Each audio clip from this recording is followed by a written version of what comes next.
Hello বন্ধুরা, এটা ছিল আমার বার্থডে বাড়ির ভ্লগ। তোমরা দেখেছিলে যে আমি বার্থডে বাড়িতে গেছিলাম, কিন্তু তার ভ্লগটা আমার শেয়ার করা হয়নি তোমাদের সাথে। চুলটা প্রথমে স্ট্রেট করে নিলাম, তো তারপরে আমি একটা ড্রেস পরে নিলাম। দেখো আমি এখন রেডি হচ্ছি, আমার পুরোপুরি সাজটা কমপ্লিট। তোমরা হয়তো দেখেছো আমার গেট রেডি উইথ মিতে। সাজগোজ কমপ্লিট করে আমি এখন বেরোচ্ছি। এই দেখো আমার ভাইও বেরোচ্ছে আমার সাথে। আমি, ভাই আর মা মিলে তিনজনে বেরিয়ে পড়েছি। আমার বাবা এগিয়ে গেছে সামনের দিকে। তো এই যে আন্টিও চলে এসছে, সবাই মিলে এখন গল্প করছি। তো দেখো আমরা বার্থডে পার্টিতে চলে এসেছি। রবীন্দ্রনগরে ছিল আমাদের বার্থডে পার্টিটা। আমরা এখন খাচ্ছি স্ন্যাক্স। ওই যে ওই ব্লেজার পরে যে ভাইটা বসে আছে, ওরই আজকে বার্থডে ছিল।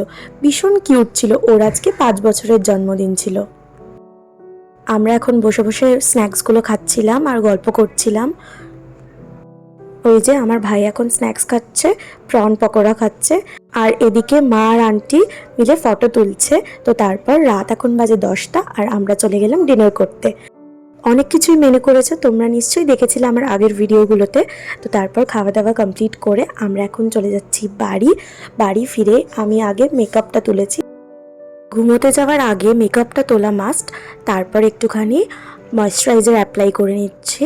আজকে ভীষণ টায়ার্ড লাগছিল। তো চলো এখন আমি যাব ঘুমাতে। এত তাড়াতাড়ি হয়তো ঘুমাবো না, একটু ফোনটা ঘাটাঘাটি করার পরে ঘুমাবো। তো চলো, সবাইকে গুড নাইট।